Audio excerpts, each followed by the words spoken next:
반갑습니다. 천천히 건의는 숲서림입니다. 제가 요양기관 창업에 대해서 관심을 많이 가지고 계시는데요. 오늘은 제가 센터 창업을 준비하는 과정에 대한 영상을 만들었는데, 이는 창업뿐만이 아니고 기존에 제가 센터를 운영하고 계시는 기관들도 반드시 보셔야 할 영상입니다. 지난 2019년 12월부터 지정심의제라는 제도가 생겨서 지자체별로 지정심사위원회가 있는데요. 창업을 하는 제가센터의 적합 여부를 심사하도록 되어 있고요. 6년마다 갱신을 받아야 하는 기존 기관들에 대한 적합 여부 또한 같이 심사를 합니다.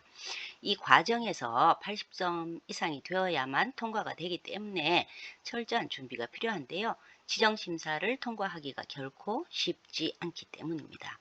관할 지자체마다 조금씩 다르게 심사가 진행이 되기는 하지만 창업을 하려는 분들에게 가장 어려운 것이 사업계획서와 운영규정 그리고 세입세출 예산서와 같은 서류가 아닐까 합니다. 그 외에도 시설 기준으로 사무실 면적은 16.5제곱미터, 대략 5평이 필요하고요. 건축물 대장상 용도는 근린 생활시설이나 판매시설, 노유자 시설 등 여러 가지가 있는데 가능하면 근린 생활시설이 좋다고 합니다. 주택의 경우에는 건물 소유자의 동의 요건이 필요하고요. 아울러 통신설비나 집기 등 사업에 필요한 설비와 비품 등도 필요합니다. 또한 시설장은 사회복지사나 의사, 2년 이상의 경력을 가진 간호사, 5년 이상의 경력을 가진 요양보호사와 간호조무사의 인력 기준도 있어야 하고요. 도시의 경우에는 15인 이상, 농어촌은 5인 이상의 요양보호사도 필요합니다. 지정심의제가 도입되면서 지자체마다 좀 더 까다롭게 심의를 하고 있어서 창업이 예전만큼 쉽지 않고요. 어떤 지자체에선 청소 제한이거나 거리 제한도 있기 때문에 창업 전에는 반드시 지자체의 담당자와 개설 요건에 대해서 상담을 해야 합니다.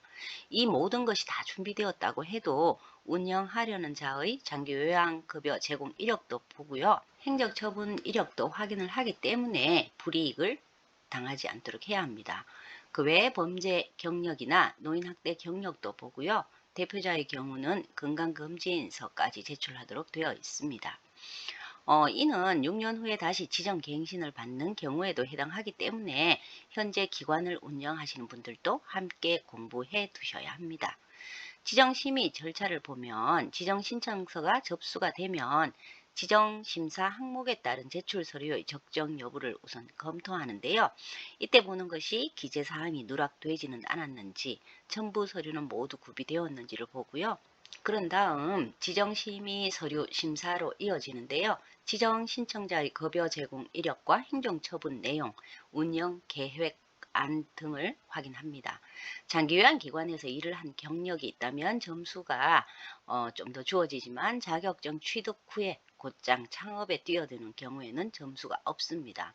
어느 정도 자금이 여유가 있는 분이라면 대행을 맡기시겠지만 저는 가능하면 모든 준비를 기관장이 하시길 추천드리는데 운영 계획안을 꼼꼼히 살펴본 후에 나중에 지정심사위원회 면담이 있을 때 그와 관련해서 자세한 질문을 해야 하기 때문입니다. 만약에 서류를 직접 작성하지 않았다면 답변을 잘 할 수 없어서 탈락하는 경우도 많다고 합니다. 그런 다음에 현지 확인을 위해서 점검을 나오는데요. 시설 및 인력 기준 충족 여부나 기관 사무실을 둘러봅니다. 현지 확인이 끝났으면 지정심사위원회가 개최되는데 지정적합 여부를 심사하는 과정이기 때문에 묻는 말에 대답을 잘 하셔야 합니다. 대표자 스스로 운영 계획안이나 사업 계획서 등을 작성하지 않으면 실제 대답하기가 곤란해서 심사에서 떨어지는 경우가 있기 때문에 철저한 준비가 필요합니다. 이 모든 과정이 끝나면 비로소 지정 여부를 결정하는데요. 이때 지정 심사에 충족하지 못하면 반려를 하는 것이죠. 마지막으로 지정 결과 통보를 하는데요. 일반적으로 접수일로부터 30일 이내에 발표가 나기는 하지만 서류 준비나 심의에 따라서 조금 더 걸리기도 합니다. 이러한 지정 심의는 2019년 12월 이후부터 적용이 되기 때문에 창업을 비롯해서 기존에 개설한 기관들도 지정갱신을 받아야 하기 때문에 반드시 알아야 하고요. 지정갱신제에 대한 영상은 지난번에 만들어 올려두었기 때문에 참고하시기 바랍니다. 앞으로 장기요양기관은 이러한 지정심의제 혹은 지정갱신제를 통해서 운영하도록 하였기 때문에 한번 지정을 받으면 6년간은 안정적인 운영이 가능하지만 6년마다 재심의를 거쳐서 지정갱신을 받아야 하기에 행정처분을 포함해서 평가 역시 반영되기 때문에 상당히 중요하게 생각을 하셔야겠습니다. 화면은 지정 절차를 도식화한 것이고요. 이처럼 장기요양기관 창업도 예전보다 어려워졌지만 운영 또한 상당히 어려워져서 폐업하는 기관들도 많아지고 있습니다. 이왕 시작한 거 폐업하지 않고 운영을 하기 위해서는 철저한 평소의 준비가 필요한데요. 우선 창업 전 현장 답사는 필수이고요. 창업하고자 하는 지역의 노인 인구는 얼마나 많은지부터 시작해서 상권이나 경쟁 업체 등도 살펴봐야 합니다. 기존 7일 정도에서 30일이나 45일까지도 걸리는 지정 심의를 고려해서 조금씩 업무도 익혀두어야 하고요. 지정을 받았다고 해서 기존처럼 안심을 할 수 없기 때문에 처음부터 평가 준비를 해가면서 업무를 진행하시는 것도 도움이 됩니다. 그러므로 평가 세부 지표를 꼼꼼히 읽어두어야 하고요. 또 수급자 모집도 해야 하는데 수급자 발굴이 생각보다 쉽지 않습니다. 수급자 모집에 관한 내용은 제 영상을 참고하시면 일부나마 도움이 될 것 같은데 처음엔 수급자를 모집하는 것이 굉장히 어렵다고들 합니다. 창업을 위해 준비해야 할 서류는 우선 재가노인복지시설 설치 신고서가 필요한데요. 노인복지법 시행규칙 별지제 20호 서식이고요. 장기요양기관 지정 혹은 갱신 신청서는 별지제 19호 서식으로 일반 현황, 인력 현황, 시설 현황이 포함되어 있습니다. 그리고 입소자의 비용 부담 관계 서류는 노인복지법 시행규칙 별지 25호 서식이고요. 사업계획서, 운영규정, 시설 예산서는 시설 개요, 시설 조직도, 종사자 현황, 업무 분장, 사업 대상 및 서비스 내용 등이 포함되어 있어야 하는데 기관마다 달리 서식을 정하여 사용하시면 됩니다. 그리고 운영 규정에는 입소 정원 및 모집 방법 등에 관한 사항과 입소 계약에 대한 변경 방법 및 절차가 있어야 하고요. 차입금이 있는 경우 차입금 사전 신고서가 제출되어야 하는데 차입 관련 정빙 서류, 차입금 상환 계획서가 포함이 됩니다. 그리고 종사자 근로계약서 및 자격증 사본 역시 각 한 부가 필요한데요. 사본의 경우에는 원본 대조필이 날인되어 있어야 하고요. 고용노동부보다는 보건복지부에서 제공하는 표준 근로계약서를 이용하셔야 합니다. 법인의 경우 법인 정관, 등기부등본, 이사회 회의록이 각 한 부씩 필요하고요. 마지막으로 건물 소유권 증명 서류가 필요한데 임대의 경우에는 임대차 계약서, 만약에 자가라면 등기부등본이 있으면 됩니다. 또한 여기에서 만약 주야간 보호나 단기 보호의 경우라면 전기사업법 시행규칙 제38조 제3항에 따라서 정기안전점검 확인서가 필요하고요. 관할 소방서에서 발급하는 소방시설 완공검사 증명서, 그리고 관할 수도 사업소에서 실시하는 수질검사 등과 함께 건물의 위치도, 벽면도, 그리고 설비구조, 내역서도 각 한 부씩 필요합니다. 장기요양 지정심의제도는 앞에서 말씀드린 것처럼 2019년 12월부터 시행이 되었습니다. 지정심의제가 시행되기 전에는 서류를 넣으면 7일 정도 소요가 되었는데요. 제도가 시행된 이후부터는 최소 30일에서 최대 45일 정도가 걸립니다. 그리고 예전에는 기관 기호가 3이나 2로 시작을 했지만 창업의 경우 2019년 12월 이후부터는 무조건 2번으로 발급을 했고요. 기존의 3번 기관은 2025년까지 모두 2로 변경을 하셔야 합니다. 참고로 기관 기호 3은 장기요양보험법, 2는 노인복지법으로 설립 구분을 했었는데요.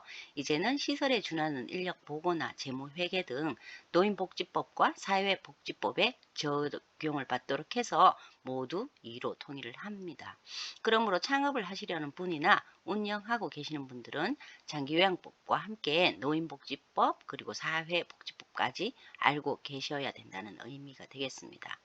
지금부터는 지정심사의 항목과 배점을 알아보겠습니다. 한 번 더 말씀드리지만 지자체에 따라서 일부 상이할 수 있기 때문에 반드시 설립 지역의 시군구 담당자에게 물어보시기 바랍니다. 지정심사를 위한 항목은 총 4개 분야의 18개 항목으로 구성이 되어 있는데요.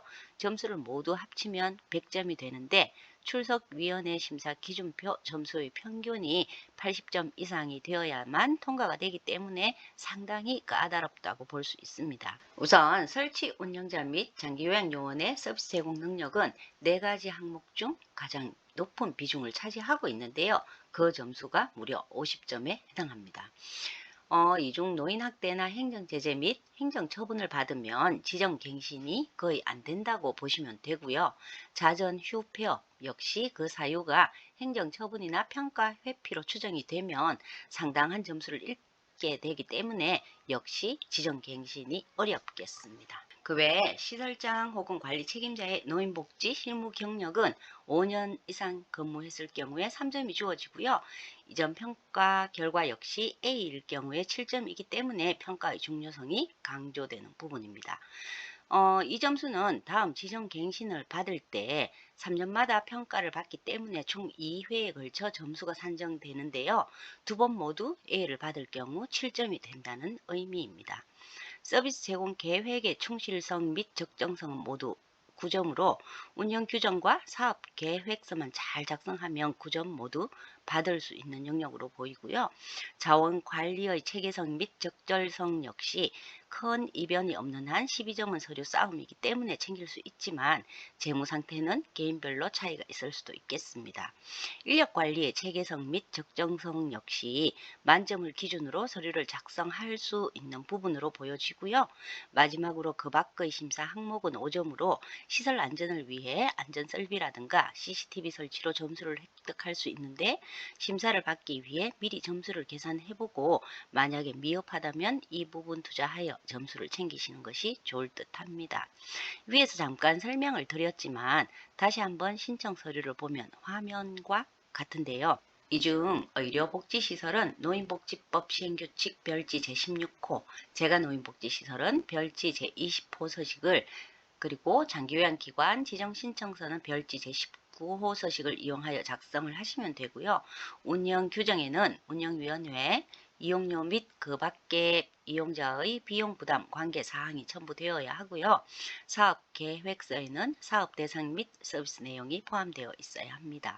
그리고 종사자 관리 영역에서는 근로계약서, 자격증, 범죄 경력 조회, 배신서 등은 종사자 전체의 서류가 필요하고요. 시설 현황 영역은 화면과 같습니다. 마지막으로 해당자만 필요한 서류들도 있습니다. 다음은 운영 규정 혹은 사업계획서 상의 심사를 하기 위한 서류로 발췌했습니다. 제출한 서류를 꼼꼼히 살펴보면서 각 항목별 내용은 수립을 했는지 아닌지 체크하거나 따로 기록한 란이 있네요. 실제 심사 서류를 보면 아시겠지만 항목별로 모두 확인을 하기 때문에 서류를 작성하실 때 하나하나 살펴서 내용을 삽입해 두시는 것이 중요하겠습니다. 인력관리는 설치 운영자 및 장기요양요원의 서비스 제공 능력 다음으로 점수가 높게 배정이 되어 있기 때문에 특히나 신경을 쓰셔야 하는데요. 표준근로계약서는 고용노동부에서 제공하는 근로계약서가 아닌 보건복지부에서 제공하는 근로계약서를 사용을 꼭 하시고요. 당해년도 최저시급과 각종 수당, 퇴직적립금 운영 등에 대한 내용이 반드시 포함되도록 작성하셔야 합니다. 그리고 4대 보험은 근로기준법에 따라서 60시간 이상 근로자, 그리고 미만이어도 가입해야 하는 보험 등이 모두 다르기 때문에 알아보고 작성을 해두셔야 하고요. 또한 퇴직급여의 경우 확정기여형과 확정급여형이 있기 때문에 어떤 것을 선택하는지는 운영 방식에 따라 달라지겠습니다. 직원 처우 및 복지제도 역시 포상이나 휴가 내용은 반드시 포함이 되어 있어야 하고요. 기타 기관에 따라서 다른 포상이나 복지 계획이 있다면 운영 규정에 삽입을 해두는데 올해 8월 달부터는 직원 휴게실에 대한 내용도 있어야 하기 때문에 그 부분을 미리 운영 규정에 삽입해 두시고 마련해 두면 좋겠습니다. 보통 장기요양기관의 경우에는 공단 평가에 따라서 운영을 하기 때문에 평가 세부 규칙을 하나하나 살펴가면서 작성하시는 것이 큰 도움이 됩니다. 물론 이때는 예산서에도 수립이 되어 있어야 하고요. 채용 절차의 투명성인 경우에는 보통 가족 단위로 운영을 하게 되는데 이 부분 신경 써서 반영을 해야 하고요. 인력 기준의 경우 대도시는 요양보호사 15명, 그리고 읍면 단위는 5명이 유지되고 있어야 하기 때문에 갑자기 퇴직하거나 변수가 생길 경우를 대비한 확보 대책도 필요합니다.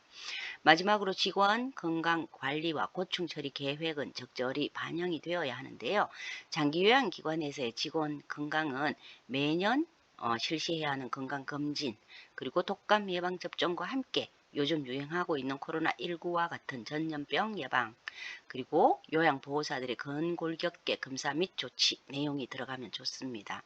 고충 처리 계획은 이용자, 즉 수급자와 종사자별로 따로 운영 규정에 마련해 두시는 것이 점수 획득에 도움이 됩니다. 마지막으로 실제 심사가 어떻게 진행되는지 심사 자료를 캡처해 두었는데요. 화면을 보면 아시겠지만 심사 내용이 운영 규정이나 사업 계획서의 몇 페이지에 있는지까지 기록을 하기 때문에 서류를 작성하실 때는 글씨체나 글자 크기를 포함해서 목차의 페이지를 다시 한번 확인해서 정돈된 서류라는 이미지를 보여주실 필요가 있습니다. 컨설팅을 하다가 보면 간혹 운영 규정을 작성하면서 본문의 내용들을 삭제하거나 삽입해서 목차가 뒤틀린 경우도 있었고요. 또 타기관의 서류를 참고하면서 시설장이나 센터장을 혼용하거나 기관과 시설 등을 혼용하는 경우도 있었습니다.